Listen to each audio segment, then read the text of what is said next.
Job numbers for this month. As you all know, it's been a bouncy year overall for job numbers across the country. And this month we got a good bounce, 4,200 new jobs in Minnesota. And what's more, when you look at the longer term trend, this is our 12th straight month of job growth. And that's true because in August, we were revised upward. We had a job loss we reported last month of 3,100 jobs, but the BLS revised those statistics up 4,300 jobs. So we actually gained 1,200 jobs last month, again, making this month of September our 12th straight month of job growth in the state. Private sector jobs were way up in September by about 8,500. Government job loss was significant, though, at 4,300, which is why, again, our net job growth last month was about 4,200 jobs. So we're continuing to see growth. That's about a 0.1% uptick from the month before in September. And when you look at the sort of year since January, Minnesota employment has grown by about 2.4% compared to a U.S. growth rate since January of 2.2%. So we're slightly outperforming the nation in job growth since 2022 began. Our historically low, our absurdly low unemployment rate, if you will, ticked up to 2% in September, but is still just incredibly low. It still leads the nation as the lowest unemployment rate of any state in the country. And it remains a unique dynamic in today's economy in Minnesota. We saw some other data that we wanted to share with you all today. I think someone's needs to get on mute. If we could just, I'll do it myself. There we go. All right. So just in terms of further detail here on unemployment rate for demographic groups, we were glad to see the Black unemployment rate go down by about 0.7% to 5.4% on a 12-month rolling average. The white unemployment rate went down as well to about 2.2%. So it's still a huge gap there between whites and blacks in our state. Hispanic unemployment rate went up just a tick as well. But again, those numbers have been pretty bouncy. So we're tracking them. We're glad to see some of those gaps closing, but the longer term view, I think, is the most important. When you look at the job gains overall, you see that education and health services are up 3,200 jobs in the month. Professional business services were up 1,600 jobs. Leisure and hospitality saw a good jump of 1,400 jobs, and manufacturing did too with 1,100 new jobs in September. Again, those government losses were significant at 4,300. One of the unique things we saw this month was that for the first time since March of 2020, nursing and residential care facilities gained jobs. This is the first time they've ever gained jobs since the pandemic hit. They were up 157 jobs, about 0.2% growth in the month of September, a signal that perhaps a lot of the wage growth we've seen in that nursing and residential care industry has started to make a difference with an increase in jobs in that sector. So we'll track that closely, but obviously a sector that's been particularly hurt, and to see gains there was really good news. Big picture, if you look at the 417,000 jobs we lost in February through April of 2020, we've now gained back about 90% of those jobs initially lost when the pandemic began. And the unemployment weekly claims, in other words, the number of Minnesotans who are drawing down an unemployment insurance payment every month, has really remained flat. It's way down at 2018, 2019 levels, historically very low, about 24,500 or so Minnesotans every week pulling down benefits. Again, that has not gone up significantly this year. And in fact, it has gone down over time since record highs of a year or two ago. Additional data we wanted to share with you today is our labor force participation rate did tick down 0.1 of a point to 68.1%. Looked in the long view, and you saw, if you had a chance yesterday, we had a piece posted on Deed's website on kind of labor force participation rate trends, because of course this is a major new metric that we've all been looking at across the country, and certainly here in Minnesota. And for a long time, we'd been predicting that the labor force participation rate was going to go down for demographic reasons. The pandemic accelerated that. But in this year, we started 2022 with a labor force participation rate of 67.6%. And we're now at 68.1%. So we've gone up about half of a percentage point. The U.S. has stayed pretty stagnant, about 5 points lower than us at 62.2%. The U.S. nationally went up about 0.1% to 62.3%. But again, Minnesotans are getting back to work faster than the nation. And as an aggregate, we are working harder and have more people in the labor force than most states. Of course, the big challenge in Minnesota remains our workforce shortage. We remain one of the tightest labor markets in the entire country. We have 4.1 job openings for every unemployed worker in our state, and there are about 226,000 job openings in Minnesota, a vacancy rate of about 7.2%. So that remains really a headline for us at Deed, focused on those open jobs, focused on the opportunity that exists in our economy right now, which is significant. We have some national records we've been setting in our market, which have been signals of a strong economy. But the inefficiencies that exist in the labor market are things that we in government really feel we need to focus on to really tackle some of those market gaps between those who are able to work and businesses who are looking to hire. So a lot more data to share. I'll turn it to Oriane Casal, our Labor Market Information Director, to go into some of the details, and then we'd love to answer your questions. So Oriane, over to you.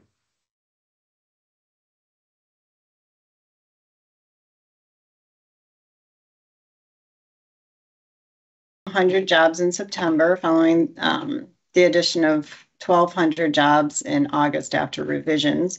So this brings us up to a streak of 12 months of adding jobs on a seasonally adjusted basis. The unemployment rate did tick up to 2% in September as a result of the addition of 3,420 unemployed people. Previous to the last few months, we've never measured a lower number of unemployed people at any time in the history of the series dating back to 1978, though. So the number of unemployed is still extremely low. And Minnesota's labor force shrank for the third month in a row, pushing the labor force participation rate down 1/10 of a point to 68.1%, which is back to where it was in February of this year. So we've still made gains over the year, but we're these last couple of months have shown decreases. You can jump to the next slide. So unemployment rates by race. Black workers in Minnesota saw their unemployment rate drop this month, as the commissioner mentioned, to 5.9%. And the unemployment rate also ticked down for white workers to 2.2% in September, and it ticked up for Hispanic workers to 3.7%. You can see the trend there back to January 2020, where unemployment rates are lower for white workers and for Hispanic workers. Black workers' unemployment rates are still higher than they were prior to the pandemic. And you can jump to the next slide. So labor force participation rates by race. Black Minnesotans saw their labor force participation rate increase in September to 67.7%. Hispanic and white workers both saw slight drops. Hispanic workers are now at 79.1% and white workers at 68.4%. Compared to February 2020, just prior to the pandemic, Hispanic labor force participation is up. It's over where it was prior to the pandemic, whereas white and Black labor force participation is down from that time. And you can jump to the next slide, which is male-female labor force participation and employment to population ratio. So the top two lines are, the red line is male labor force participation rates. The yellow line is male employment to population ratio. Blue line is women's labor force participation rate, and gray line is women's employment to population ratio. So this slide goes back to 2002 and just displays September's and then all the months in 2022.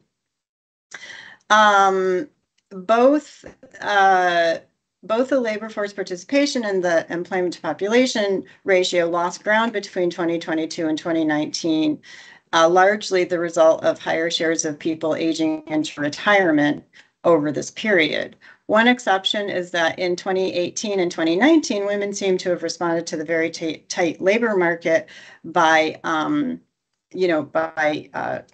into the labor market, and we saw an uptick in labor force participation and employment. The last nine, so as I said, the last 9 segments are 2022 of this graph. And as you can see, men's labor force participation ticked up slightly while women's remained absolutely level over the period, over the year. So just remember that these are all 12-month moving averages. So really what they're showing you is about 6 months prior to the date, because they're rolling together 12 months of data. So this really better represents what was going on in late winter, early spring of 2022 than in September. Unemployment rates for women have been ticking down, which is causing the employment to population ratio to tick up during 2022. So you see a slight rise in the gray bar there, and that's entirely due to women moving from unemployed to employed. You can, yep, there we go. So this is over the year growth, and comparing US and Minnesota.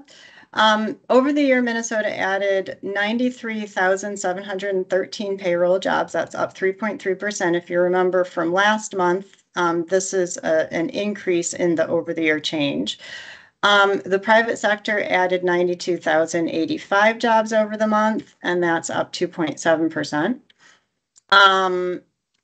10 of 11 super sectors in Minnesota posted positive over the year employment growth. The only exception was mining and logging. Professional and business services grew 6.2% over the year, adding almost 23,000 jobs.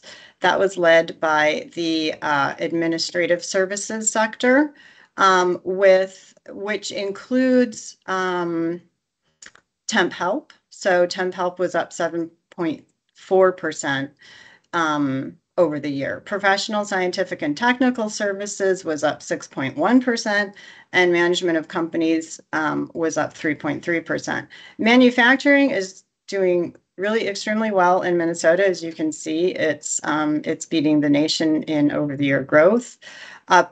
It posted almost 16,000 additional jobs over the year. That's a 5.1% growth rate.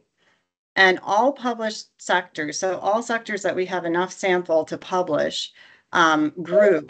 Durable goods was leading non-durable goods. So durable goods posted a 6.1% increase over the year. Leisure and hospitality continued to post the highest over the year job growth of 6.5%.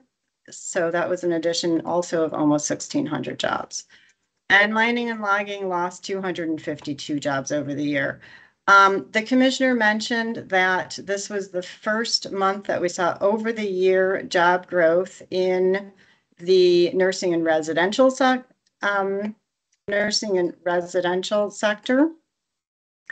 And that is going back to the pandemic period. So that's a very good thing to see, and we're seeing their wages there. We'll go over wages also. We're seeing wages there really go up, and there's probably a relation between those wages going up and us finally seeing some employment growth there over the year.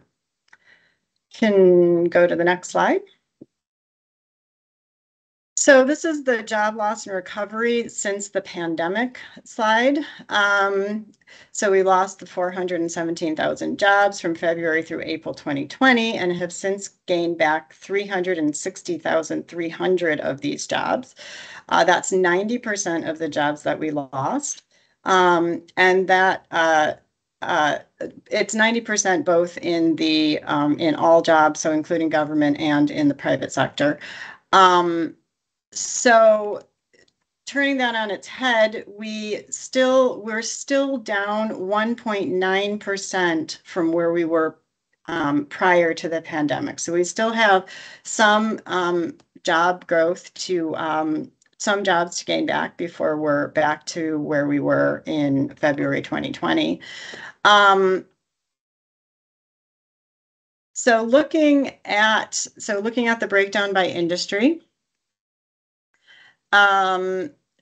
these industries now have more jobs than they did in February 2020. Administrative and support services, educational services, construction, manufacturing, and professional, scientific, and technical services. So that's education, construction, manufacturing, professional and scientific services there.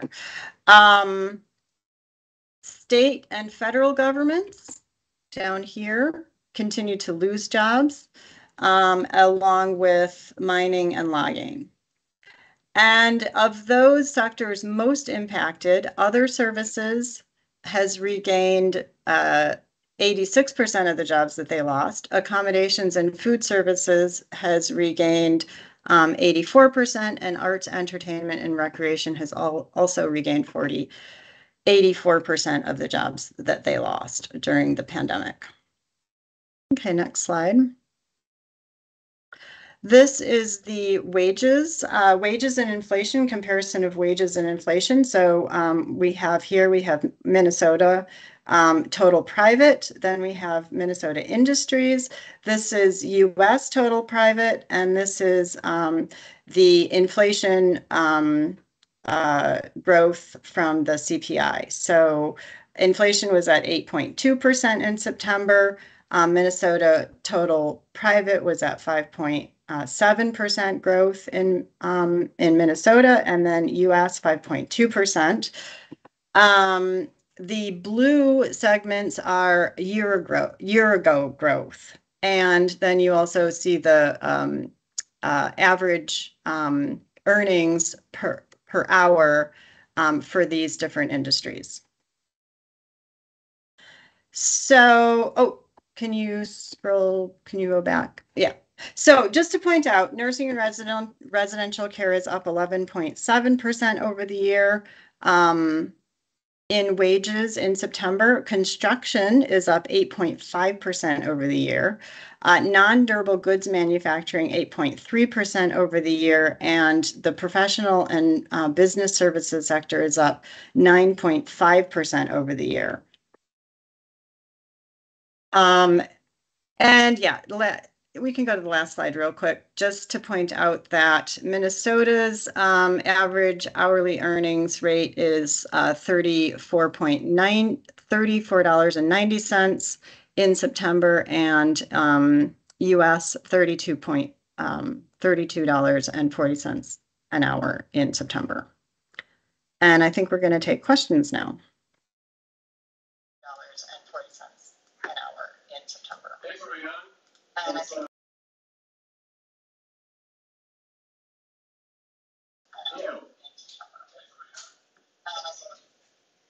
I see both. Just wondering, what does it say about everybody's efforts? Your efforts, efforts of businesses, the hiring bonuses, now hiring shines, and all that. That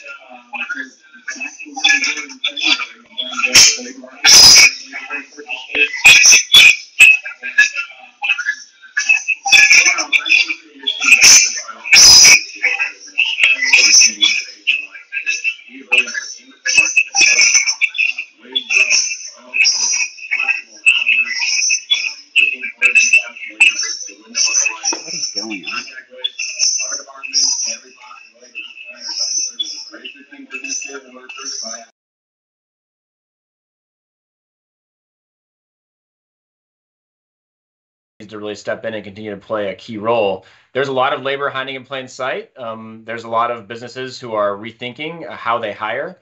And I think it's a unique time for workers in our state. I mean, I've spent a lot of time this summer, as you all know, and into the fall with a bunch of different labor groups that just don't get enough attention in our state. Most recently at a prison out in Lino Lakes with Commissioner Schnell, where there's some really extraordinary job training programs right there inside of the walls of the prison that get, those who are going to be released soon from prison into the position to get a job. And we're hearing more and more employers who are just ready to hire and just rethinking kind of how they look at the labor market. So I think that growth is good. It's what you need in a tight market. It is still job seekers market out there, and Minnesotans, again, compared to the rest of the country, are working harder and getting back to work faster than in most states. So there's a long ways to go. This is a tight market. When you have 4 jobs open for every 1 person searching, that's a tough place to be, and your productivity suffers for it when you don't have enough workers. So we're continuing to really sprint on this, and as we look ahead to the coming year and the chance to look at our budget surplus and how we strategize about the ways that state government can play a role here, I think workforce and the economy are really going to play a central role in our vision for the future of our state and how we really invest to make sure we can get our businesses the workers they need and job seekers, jobs that pay well. But here's my point. The labor force participation rate is going down despite all these efforts. Why is it going back down? Well, it's gone up faster in Minnesota than in the nation by about half a percentage point. I mean, it went down 0.1% in the last month, but it's gone up broadly over the year by 0.5%. So I don't think it's a fair characterization of the data to say the labor force participation rate is suddenly going down. It's down a tick. And as I said at the top of the press conference, it's a bumpy year, and we're not claiming victory because there's one bounce up in jobs this month compared to other months. But I think when you look at Anthony Stenhauer's study yesterday on labor force participation rate, you'll get a sense for those longer term trends. It is a demographic challenge in our state, given the number of retirees and where demographics are headed, to keep a 70% plus unemployment labor force participation rate steady over time. We already were predicting a pretty big drop there. So I think we continue to outperform the state, but we face some real realities, Theo, and you're pointing them out. I mean, we have a state that has seen about 60,000 people retire early during the pandemic, given all that happened during COVID, for example. So we do face some headwinds there. You're right. And I think even if we're outperforming the country, we don't take that to say we're doing what we need to be doing for businesses right now. We got a long ways to go. So a lot of demographic realities at play here as well. Yes, and I just want to emphasize this is a very long-term trend based on demographics, aging labor force, and again, we are outperforming the country over the year. Okay, thank you. Thanks, Theo. Brian, over to you, please. Hi, Commissioner. I wanted to just touch on the mining sector. I know that there are some folks up there who are nearing the end of some unemployment benefit eligibility, I think at the end of this month. Do you know how many are creeping toward that? And is there anything stopgap that DEED is going to do, given that the legislative special session looks improbable or impossible, I guess, until prior to then? Yeah, we were on the range a few weeks ago for a Bill It Matters tour and had a chance to meet with a lot of rangers and with some mining companies as well. Of course, the big expansion of U.S. Steel there is big news for jobs up on the range as that new arc welding facility comes together. So I think the long-term view there has some positive notes on it. Some pretty good developments. But you're right, there are miners, and I don't know the exact number, but who are facing the end of unemployment benefits based on when they got onto the program. There have been times in the past where the legislature has come together to do something specific for mining workers to extend those benefits. But you're right, that takes legislative action. And so not something the governor or the department can just do on our own. Thanks, Commissioner. Kavita, over to you, please. Good morning. Hi, guys. Good morning. I think the job numbers today does show that there is still growth and we are still adding jobs, but it does seem like we've been slowing down compared to some of the bigger numbers we saw back in the spring. So, and I think there has been some signs like in the BLS data that came out earlier this week that the number of job openings have decreased. I think you mentioned the 226,000. I think it's now down to 193. Still a lot of job openings. But I'm just curious, if you're seeing any signs that employers are slowing down hiring, especially as the interest rates have been going up. It looks like there still are hiring and there doesn't seem to be layoffs, but I'm just curious if you're getting any sense that the hiring appetite or demand is slowing. Yeah, no, it's a good question. I mean, when you've got 4 jobs open for every 1 person searching in the state, it's hard to say that there's been that much slowing, in the sense that we talk to employers every day who are continuing to really struggle to find workers. I do think there are employers who are looking for other ways to increase productivity that goes beyond hiring. I mean, automation comes to mind immediately as something we continue to see a lot of manufacturers in particular really invest on. We're announcing later this week an expansion of some small business resources that we have that will include within it an increased focus on automation loans and automation grants to help smaller manufacturers do that quickly. Part of an integrated strategy to make sure it's not just about attracting talent and getting people jobs, but also helping companies find other ways to produce their goods and services. So, I wouldn't say that we're hearing a lot of employers slowing, but I think every business that we talk to is trying to adapt to a new reality and say, okay, what levers can I use to hire people more effectively and efficiently and attract the kind of workers that I need? Where am I not looking that I should be to find workers? We're seeing more and more of that. But then also, how can I adjust to reality in which I'm not going to get 50 workers overnight. I might need to find new ways to produce goods or services that involve fewer people. So there's an element of that happening too. I think, I haven't heard as many things anecdotally from employers around concerns with sort of potential recession or slowing down for any of those reasons. If anything, I think it's a situation where if you have a worker, you've gotten a worker in today's market, it's really hard to consider letting them go.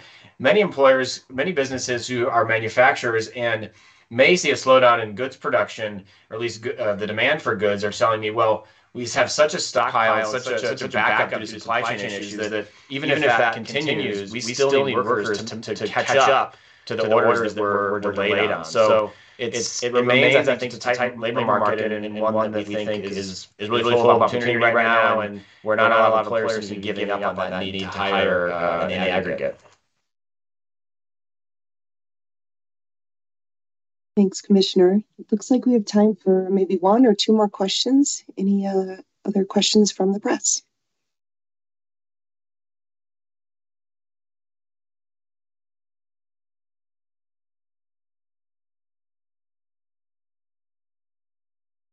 You're certainly welcome to follow up with me afterwards if you have additional questions, but otherwise I'll turn it back to you, Commissioner, to wrap. Well, great. Thanks for joining us, everybody. Another month, another jobs report with some good news here, I think, for Minnesota. Those 12 consecutive months of job growth is a positive thing for the state. And we know that these numbers have been bouncy over time. We're trying to provide those longer-term views to get a sense for what's happening when the month-to-month stuff can be up and down. But I think on the whole, we feel like Minnesota's economy is really strong. People are hiring. It's a tight market. We just need more workers. That remains, I think, the main focus of our department when it comes to growth. So thanks for joining us, and have a great rest of your day. And we'll talk to you soon. Take care.